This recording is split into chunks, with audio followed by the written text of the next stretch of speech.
This is the second class in the series of the laws of proper speech, laws of Lashon Hara. Last week we had a summary, and as well as we gave the 7 rules to fulfill before you're able to say Lashon Hara. Today we're going to have an example, and also I'm going to rephrase the laws. Some say it in 5, 6, or 7 or more conditions that have to be fulfilled in order to be able to say Lashon Hara. If not, then you don't say anything. If necessary, you stay quiet or you ask advice. So number 1, you have to see it yourself, or if you didn't see it yourself, you have to verify the information. You have to make sure that it really happened, and you have to confirm that really what you saw is what really happened. You have to try to speak to the person first to see maybe he will change his ways, and then there is no need to speak to others. And if he doesn't want to change, he doesn't want to listen, and you're forced to speak to someone, you cannot speak to just anyone. You have to choose somebody who that person respects enough that he will listen to them, which means that you tried speaking to him, he doesn't listen. So you have to now find somebody who he respects and he will listen to. You can't just go and start publicizing it to people who have no relationship with him, people who don't have his best interests in mind. If you are planning to say this information, it has to be somebody who will have good influence on him, whether it's a parent, a sibling, a mentor, a rabbi. And another condition, that the person you're planning to speak to, you're planning to relay this information, you have to have enough of a relationship with that person that he will trust you. If he will not trust you, then whatever you're saying is just talk. Nothing positive is going to come out of it, because the person you're speaking to is not going to influence the sinner, let's say. And so you're not allowed to share the information, unless you're trying to protect that person. If your intent is not to influence the sinner, but rather to protect the other party, then this condition doesn't apply. Then he doesn't have to speak to the sinner, he just has to protect himself. But if your intent is to help the person improve, you have to only relay this information to somebody who will trust you and somebody who will be able to speak to the other guy. The next condition is that it has to be the truth, meaning what you say has to be exactly what happened. You cannot add, you cannot change, you cannot exaggerate. If you saw it yourself, you can say, I saw it, I heard it. If you didn't, you have to say what your source is. You have to say, I heard one person saying it, I read it somewhere, it's a rumor. You have to explain to the person you're relating the information to that you're not 100% sure, that you're not testifying, it's just a rumor. Next, you have to keep a constructive purpose in mind. And there are 2 kinds. Either you want to improve the person who did the sin, something bad, or you're trying to protect other people from him. If you don't have one of these 2, but rather you just want to see his downfall, you just enjoy saying bad about that guy, then you're not allowed to say, even though you saw it, and even though the person you're speaking to will believe you, and even though he will likely go and speak to him, but you're still not allowed to say, because you're saying it for a wrong reason. If you're saying it to improve him or to protect others, you're allowed to. If you're saying just to enjoy the gossip, then you're not allowed to. The other condition is if the purpose can be fulfilled any other way without you revealing the information. For example, if somebody wants to have a partnership with this guy and you know this guy is not trustworthy, so instead of saying bad things about him, if you can keep your friend away from him some other way, find him another partner,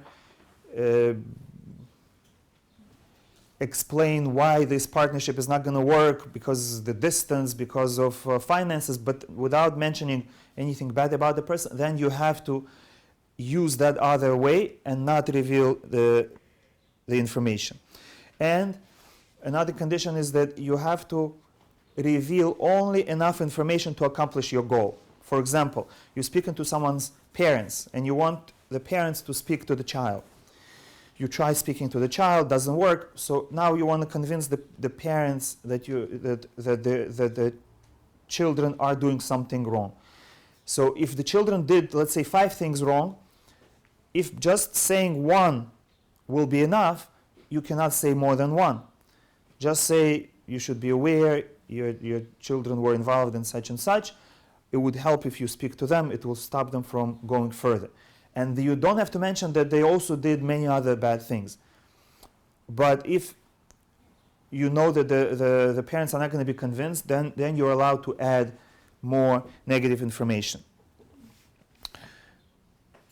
And the last condition is that you have to think what will happen if you reveal this information.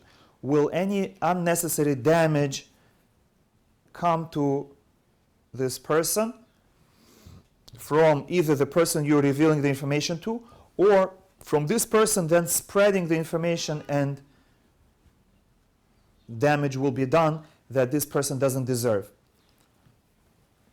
And again, your goal is to improve the person or to protect others, not to punish him, not to hurt him, not to cause him damage.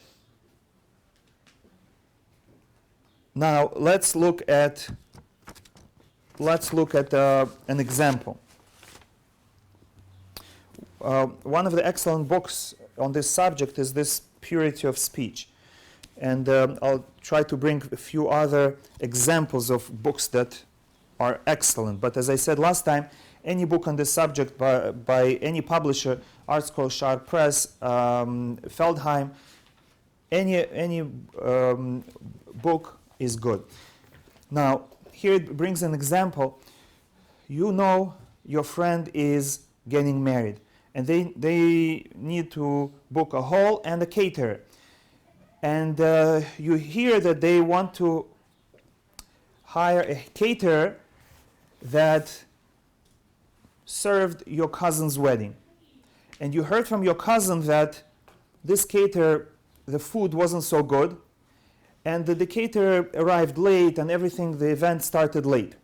So now you're concerned for your friend and you would like to protect them, that they shouldn't get this caterer. How do you do that? That's very good. If you, instead of saying bad things about the caterer, you can just advise them of a different caterer, and they will trust you, that's good. Then you shouldn't say anything bad. So number one, let's go through these conditions and see if they can be fulfilled. Number one has to be accurate information. You have to know for sure that this caterer is unreliable, he comes late, and that the food he serves is not fresh. For example, you cannot say, oh, this caterer is no good, he never comes on time, his food is rotten. That you cannot say. You have to find out exactly what happened. For example, if he was 15 minutes late, you have to say he was 15 minutes late, because could be for your cousin it's going to be fine. He's going to say, I don't mind, my guests are not going to come for another 2 hours anyway. So what is a problem for you might not be a problem for them. Or let's say your friend told you that the salad was, he found some rotten lettuce in the salad. So then you shouldn't say the food is terrible, the whole thing is rotten. No, just say that one time it happened that there was some rotten lettuce in the salad, which means you cannot exaggerate. You have to say exactly what happened. Yes? Is there kashrut leniencies that the caterer takes, let's say, that are a little fishy? Are you Well, fishy and leniencies are two different things. Well, let's say that are Ashkenaz, not Sephardi. Are you allowed? Yes, so that's not leniencies and that's not fishy. They're following their halacha and they're doing everything correctly. Right. So you cannot. So like somebody once, I was at a table and somebody mentioned to another guy, I don't trust OU. They're not good hechsher because they allow OUD. So I said to him, well, you can't say that because you're claiming that they're not reliable. And not reliable means they promise one thing and they don't deliver. OU promises they're going to give you OUD and they give you OUD. So you cannot say they're not reliable. You can just say my standards are not the same. But you cannot say Lashon Hara about that kid. So you have to be very careful. Just because you are Sephardi and you have a higher standard, you cannot say this hechsher is not good. Family members don't even know the difference. Yeah. Are you allowed to educate them on it? Or? So that's a sensitive topic because sometimes you tell them this is not kosher. So then they say, okay, you know, if something that says kosher is not kosher, so I might as well go and eat in a completely not kosher place. And I know such cases where people dropped everything because the rules that were put upon them were so strict that they said, I can't keep them anyway. So why bother and spend money and effort and stress out if it's not going to be good enough for this particular rabbi or group? So you have to be careful. If the people are not keeping kosher anyway or barely, then just leave them alone and encourage them. Say, yes, it's good. Continue buying from there and eating there because you know the alternative is much worse. But if you know somebody really is strict and he wants to keep higher standard and he's just not aware, so then you can inform them that this is according to this rabbi, this halacha, this posek, and we hold differently. So if possible, if you can eat at a place, unfortunately you cannot find those places, and that's another problem. By telling people this is not kosher, you're causing them to starve. And unless you have an alternative, then don't say anything, because if they don't have alternative, then they might eat worse than what you're telling them not to. So back to the situation, if you're saying there was rotten lettuce once, like Yeah. there's actually, like, I had an example very similar, I think, when we were trying to choose a restaurant to eat at, and someone said, do you like this restaurant? I said, well, every time I go there, it's rotten lettuce. And that was actually the truth. But it was like 3 times I went. So, like, am I allowed to say that, or is that exaggerating? So you can say, I went there 3 times. Because if you say, every time I go there, it sounds like you went there already 10 times. Your whole life you've been going there for lunch.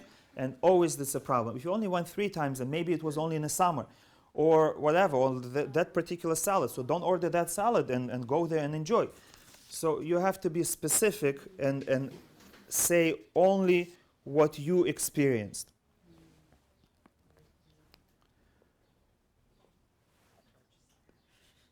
So number 1, it has to be exact. Number 2, you should only say things that you feel that your friend will be upset about. Which means find out, maybe he doesn't mind, or maybe he's not going to order. Let's say he doesn't eat greenery because he's makpid on checking bugs. And so he's not going to order it anyway, so it's not a problem. And other food was fine.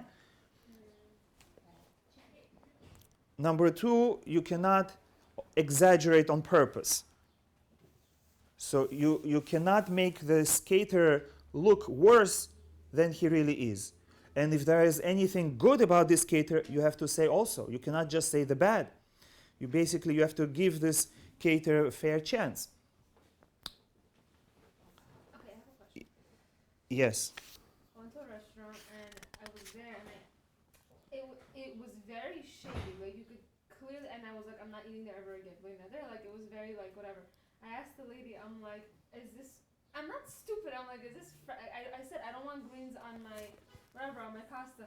They go, she goes, yeah, it's dry. I'm like, it's dry? It's fresh greens. I'm not an idiot, you know? And then I'm like, are you sure it's dry? And she goes, yeah. She, come. My daughter's gonna tell you. Her daughter sells her out. She goes, yeah, it's fresh. And then she goes, it's checked. And then she goes, it's checked. Of course it's checked. And then I'm like, can you please take it away? I don't want anything to do with it. Oh, of course. I speak to somebody else and they're like to me, don't eat there ever again. You don't understand. One time they didn't have a mashgiach there for a whole week.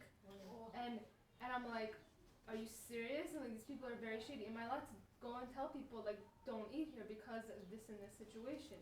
Like the lady's not she's clearly not a Yeret Shamayim. She's not religious. She's telling people things that they want to hear because that's what they want to hear. And they're going away with mashgiach. So you're in such a case, you can tell them your experience. Don't tell them don't eat it. It's shady.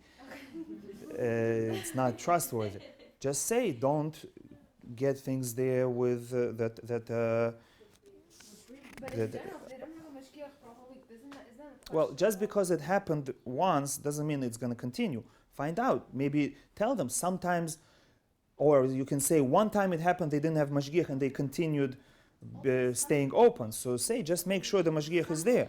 Sharon don't require mashgiach on premise all the time. Right. So that's also something you have to find out. I specifically told this person who told me, like, I wasn't there for a whole week. I don't know what happened, and then I made a complaint, like, why are they doing this? So again, inform the person that you heard, you didn't see it yourself, you heard that the mashgiach wasn't there, and that they should, when they go there, they should ask, is mashgiach present?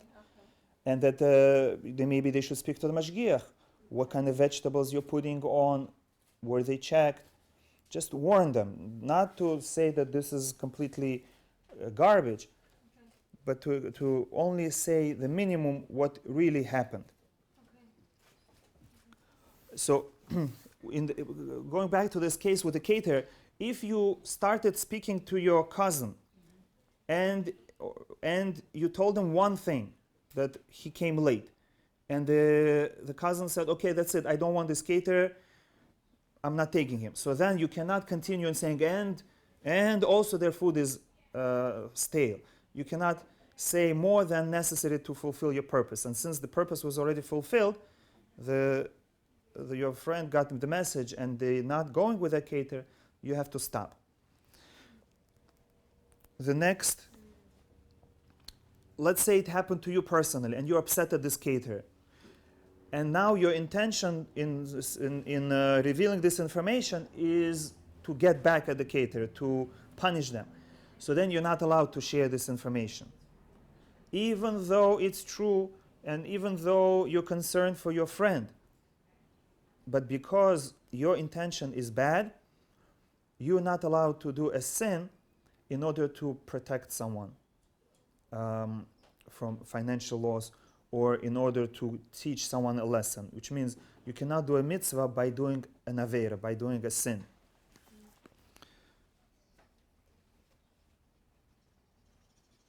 So in such a case, you should either ask advice from a Rav what to do in such a case, or ask another friend who maybe was there also but was not as upset to go and to reveal the information. But you yourself cannot do it. If someone else who experienced it can say it without the bad feelings, without the temper, without taking revenge, let them inform your friend. Question. Yes. This recently happened to me. I work with like people who are very firm, but I guess like sometimes they don't really like get the laws, like they're just kind of like passe about it. So something happened between some of my coworkers. Somebody told me to send out a picture of one of the the principal told me to send out a picture of my head teacher, and the head teacher was very makbid against pictures being sent out about her, and we both didn't know that. So she goes going around to all the teachers, who sent out a picture, and then she comes up to me, who was it? I'm like, and I kind of was just like, whatever. She's like, please just don't do it again, whatever. And then she goes like to me, who told you to send the picture? I'm like, I really don't want to say, like, it's Lashon Hara. No, I just want to know who told you to send the picture. I'm like, I really don't want to say it. Like, she pressured me, and then I'm like, it was so and so. She goes, oh, that's nice, because when I asked her, she lied to me about it. I'm like, oh my God. I'm like, what did I just do? Like, what am I supposed to do in such a situation? So you're supposed to be quiet. And she's like pressuring me. No, don't yes. me, don't. I'm like, back away. So She like cornered me. yes, we're gonna learn about these laws just after this example. So if you know that your friend is not gonna listen to you, let's say it's their relative and they like him and they already signed the contract, and your comments are not gonna change anything, then you're also not allowed to speak anything negative. Why? Because if somebody is, that's for a different reason. If somebody is planning to buy an object or get into a partnership anyway, and you cannot stop it, at least don't spoil their relationship. For example, if you know that your friend already bought something and they cannot return it, so don't tell them, oh, you could have gotten it at a better price at this place, or I could have gotten you a better model, because it's too late. They already bought it, they already paid that price. The only thing you can say is, enjoy, it's good, it should serve you well, but there is no purpose in informing them now that what they could have done, because they cannot do it anymore. So here also, if they're taking this cater anyway, don't spoil their fun, at least let them enjoy. And number two, if something goes wrong, after the wedding, they're going to come to this caterer and say, I know I shouldn't have used you. My cousin told me that you did the wedding for them and you spoiled it also. And then it's going to create fight between them at that moment, because now it's going to be one on top of another. Not only they'll say, okay, they just made a mistake with me. They're going to say, oh, they're always like this. They messed up more than once. And then the caterer is going to be upset at you, because then they're going to hear that you are the one who informed. Yes? So just like two follow-ups. So if, let's say there was just like a minor loss, like a deposit, or if they could change it, are you allowed to take away the business from that other person? Like if you could change the... If there is a loss, no. But if they can just return the object, let's say they just bought it at a store and they didn't use it yet, they can return it and buy cheaper, then you're allowed to. So in the catering situation, if it was like, it would probably depend if it was like a week before the wedding or like 6 months before the wedding. Yes. Once the contract is signed and there's a commitment, and then now the caterer is getting ready and he's not looking for anyone to fill that slot, now the laws are different. We're talking about they didn't sign the contract yet. If there is any other way to accomplish this result, like we mentioned, if you can recommend them a different caterer, you have to do that without mentioning anything bad about this one. But that's already, that's before they have the contract? Before the contract. You just know that they're looking into that hall or into that caterer. And you say, oh, I have a friend who has a business, and they would appreciate if you give the business to them. You convince them to find a different caterer, and this way you avoid the whole issue. And finally, now coming to your point, you have to evaluate what kind of damage will this caterer experience by you revealing this information. If the contract is already signed and now he's going to lose an event for that day and it's too close, he cannot replace it, so then maybe you cannot say anything. Maybe you can just advise in general, say, you know what, sometimes it happens that some caterers are late. Maybe you should double check, call the caterer and tell them to be on time. Or sometimes now it's summertime and sometimes the vegetables are not fresh.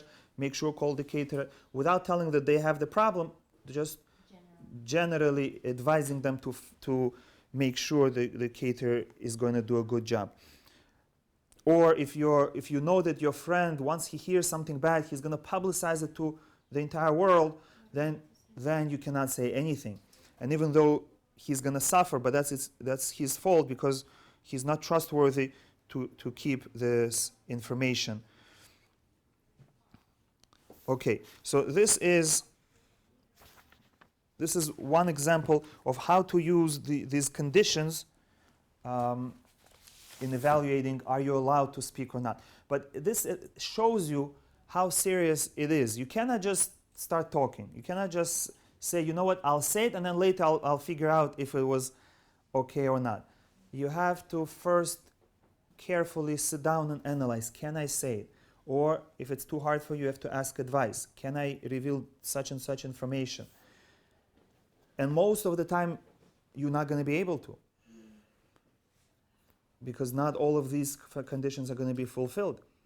Yes. It's similar to the catering, but it's a little different. Like, what if someone asks you, what do you think of this college? You went to this college. Are you, and it's not a Jewish institution or anything, Mm-hmm. are you allowed to say something like, oh, it's so expensive, like such a ripoff, you could get the same education? Like, Well, you have to use words that are not so strong. Don't say it's a ripoff, it's terrible. Just say what it is. This costs 40,000. You could find a college for cheaper. You don't have to make it sound like it's very expensive. You could just say that there's cheaper schools. Yes, but because sometimes people don't mind paying more, but if you tell them it's a ripoff, they're going to say it's not worth it. And even if I have money and I can pay 100,000, I'm not even going to pay 40 because it's a ripoff. So make sure you say the information that is exact, and also don't add words that will paint a bad picture. Because sometimes you can say the same information, but the surrounding words are going to make it much worse than it really is. Okay, and you always have to keep in mind that just because you had bad experience and just because it wasn't good for you, it might be okay for them. And you're concerned for the other person, not for yourself. And therefore you think, will that be a problem for him? And if he can afford it, if money is not a problem, so don't talk about it. Let him feel good that he went to this college and he paid so much money. And if let's say it was hard for you, but let's say he's more studious, it comes to him easier. So also don't say anything, oh, it's a very difficult school, because maybe for him it's going to be okay. But if you now tell him it's difficult, it's going to become difficult for him. Okay, now,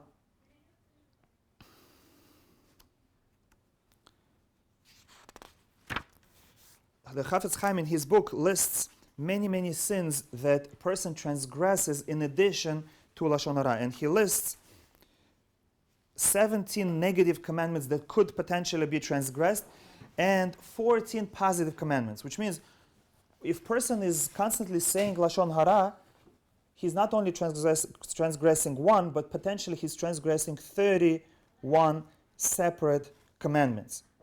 Very often it's 10, 15, sometimes it's this one, sometimes that one, but overall it's possible to transgress 31 commandments with your speech.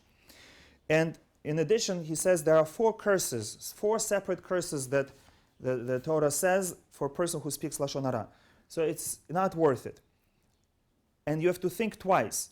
Okay, I'm going to protect this person. Okay, I'm going to teach this person a lesson to be better. But is it worth it to take a risk of 4 curses and 31 positive and negative commandments being transgressed? It's just not worth it.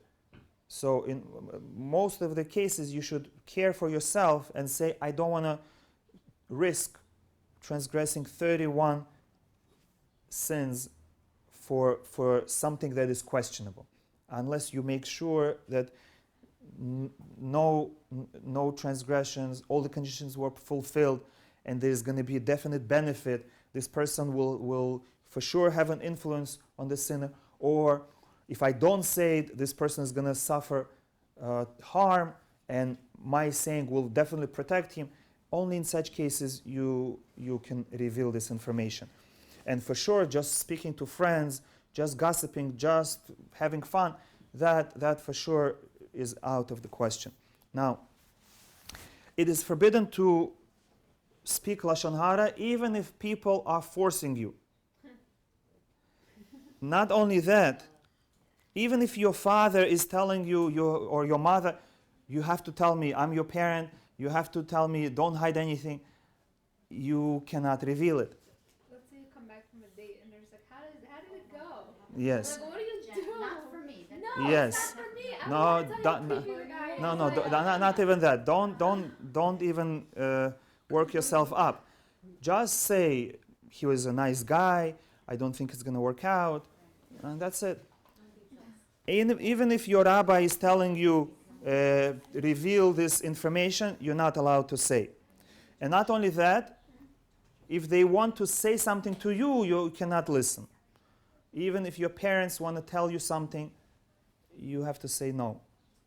But I cannot listen. They don't know who the guy is. Yeah, like let's say there's some guys who never. You never know. They will find out Yeah. either on purpose or just by chance. They're going to meet somebody and they're going to say, oh yes, my son yesterday went on a date, and they're going to say, oh yes, my daughter also. Yeah. But with they parents- don't let up if you don't give them a reason. They'll say, "Oh, you're being picky." Yeah. Fine, but still, don't take the risk, because then they'll find out, and then they'll say to others, oh, my daughter went out, and he didn't pick her up on time, and this and that, and the lettuce was rotten, and No, but One time. with parents, One time. I mean, they may want to, they may feel like you don't want their opinion or you don't value them if you don't share. Like, that's Or let's say they they're meet like, the guy themselves and they see like he's just not a nice guy and they're like, oh my god, who's my daughter going out? Oh, Yes. he's here. Oh my before they god. meet the, hold on, That's that's like uncontrollable. date 17. No, they meet the guy the first So- No, but they may want an opinion because yes. they set it up or they know the family and they want it to work out and they don't want to give an opinion, but you don't want to. Yeah, so if there is something, that is not bad, it's parv, but you just say, I don't want it. For example, you say, he's a pharmacist, and I want a doctor, something like that. So they say, okay, it's just your opinion.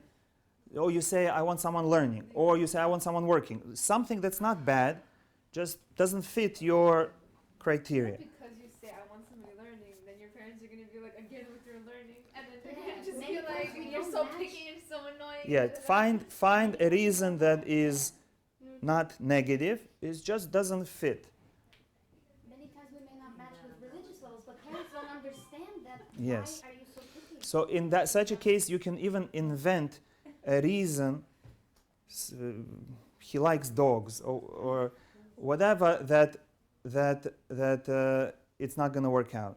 He wants to live in Dakota. So you say it's not for me. Okay, but let's say you say to them, I'm not attracted to them, and they're like, oh, but you were attracted to this person, and he was Yeah. so da-da-da-da-da," and you're If like, but you- I didn't say yes, anything about this yes. person. So you don't say that either, because when you say I'm not attracted to him, it sounds that he is not handsome, and that is also No, but they're lashon bringing hara. up other people who from the past. who- Yes, so that's why don't say something that they can compare. Just say something objective that you cannot argue. He's 4'5", so that's it. Something that, something, if you cannot avoid your parents, and you cannot think of anything that happened in your date that is parv, so then you have to invent something that is parv. For the sake of peace and for protecting someone, you're allowed to change the truth. And therefore, think already, what can I say as an excuse that wouldn't make him look bad in their eyes, but would allow me to get out of it. Okay, next, yes? Sorry, what about like two little kids coming to parents and complaining like about the other? Yeah. So for children, it's different. You know, children, they don't have the tools. They don't know what is forbidden, what is not. And for them, you just have to give them compassion and feel for them and let them know that you feel for them. But then you have to educate them that don't provoke, make sure it's true. You have to listen to the other side so that they know that you're not going to just listen to them. As soon as you finish listening to them, you're going to speak to the other sibling as well. So then they're going to be more careful not to invent things. Okay, another rule is even if it's going to cause you financial loss, you're not allowed to say lashon hara.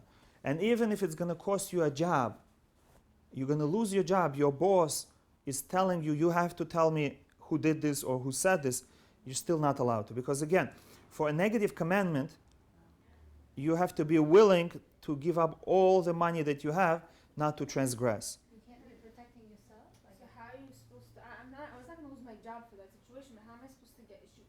it was a corner type of thing. How am I supposed to get out of it? I cannot tell you. I said, I'm like, it's Lashon Hara, I don't want to say it. Kind of was like trying to get out of it. No, you have to tell me. So And I'm you like, say, let me ask Rav, let's call right now and ask if I am allowed to. That's if she's observant. If she's not "Rav is a observant, Rav. yeah. I don't get it. Yeah. I don't get it. Well, it's very difficult. It's very difficult. So sometimes it's hard for people to control themselves. So you help them by saying, let's ask someone else if in this situation I should reveal this. Can you say more about even if it causes you financial loss? Yes, we have a rule that for a positive commandment, you have to be willing to spend up to a third of your money. Not more than a third. If you have to spend more than a third of your money, you're exempt from fulfilling that positive commandment. For example, if a person is poor and he doesn't have enough money, and now he's thinking, should I buy tefillin for myself or not? And we're talking about he can't even borrow. Either he's going to buy for himself and use it, or he's not even going to have tefillin. So if he needs to spend more than a third of his assets, he doesn't have to buy it. He's patur. He is exempt. But that's for a positive commandment. For a negative commandment, there is no limit. Even if somebody comes to you and says, if you don't eat pork now, I'm going to close your bank account or take away your house, you cannot eat. So a job is similar. Someone comes to you and says, if you don't tell me who did it, I'm going to fire you. You cannot reveal. I wish I knew this last week. No, but that's serious stuff. I always thought it's okay to protect your own.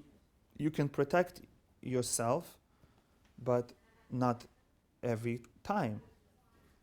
In such a case, you cannot do an avera to protect yourself. When it's permitted, you're allowed to.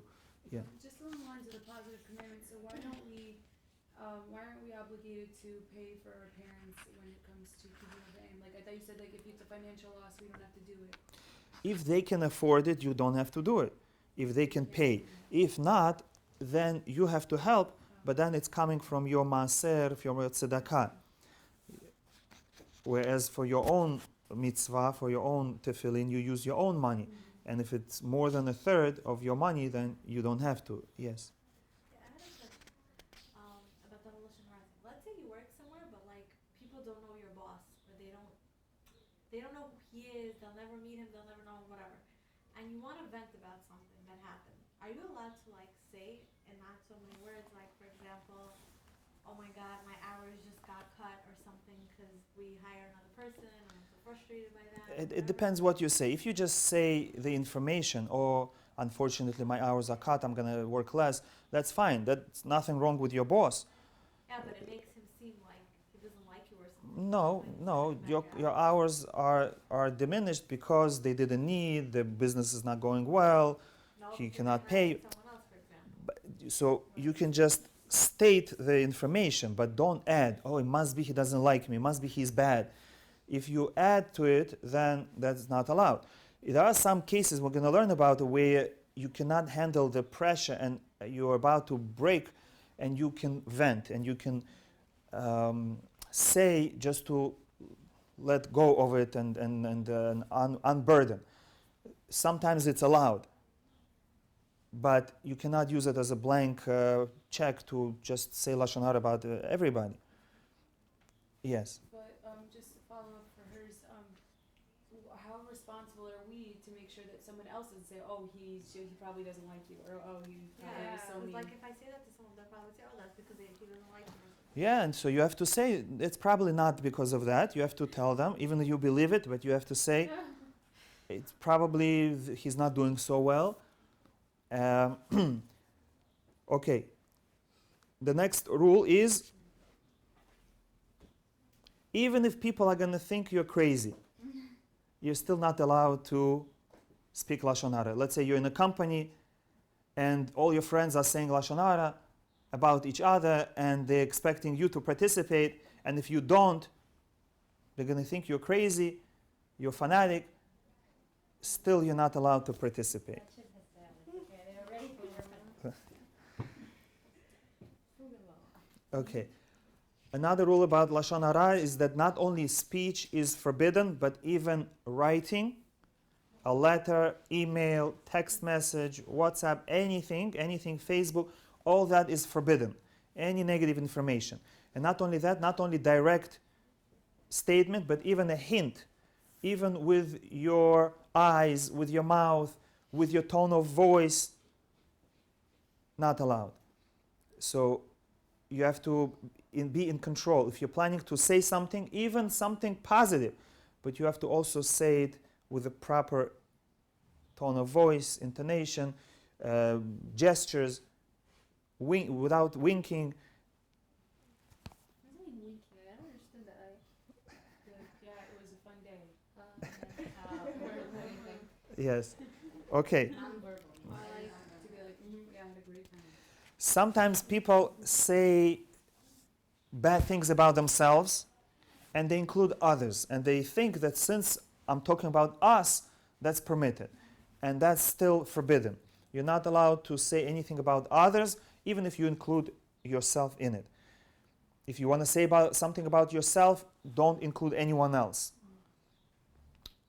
And you're not even supposed to say bad things about yourself. Because you're also a human being, you're also a person. You have to love others like you love yourself, which means you have to love yourself as well. You have to try to create good image in other people's eyes, and you have to be concerned that you should look good in other people's eyes.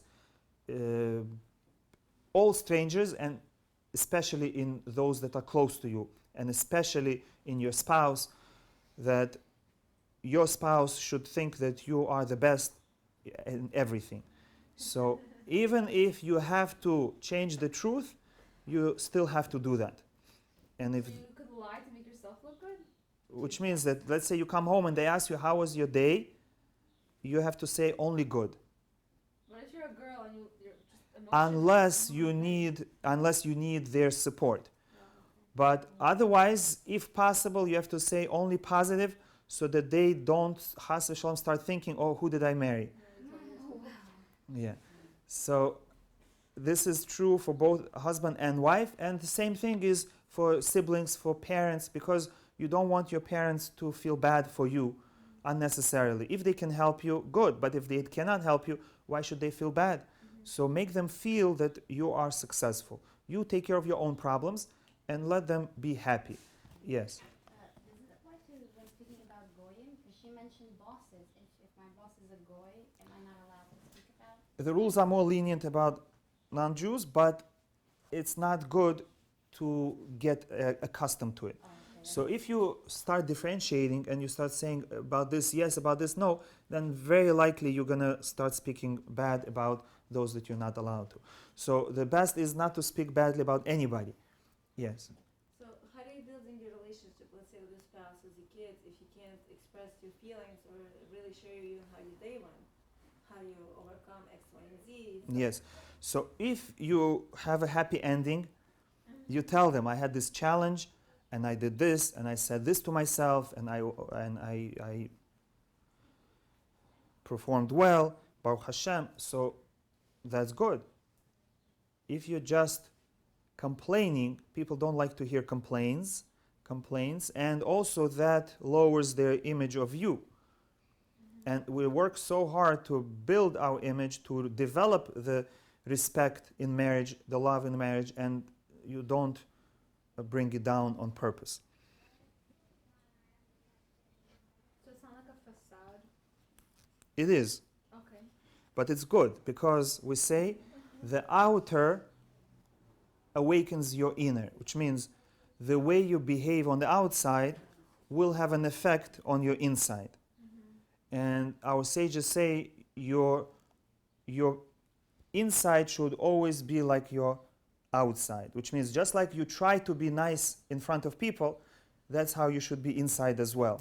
You smile to them on the outside and you develop love to them. You shouldn't say, oh, since I hate them, so then I'm gonna express it. No, the opposite. Be nice to them on the outside and then that will help you to become nice on the inside. So if you have questions, you're welcome, and we're going to stop for today.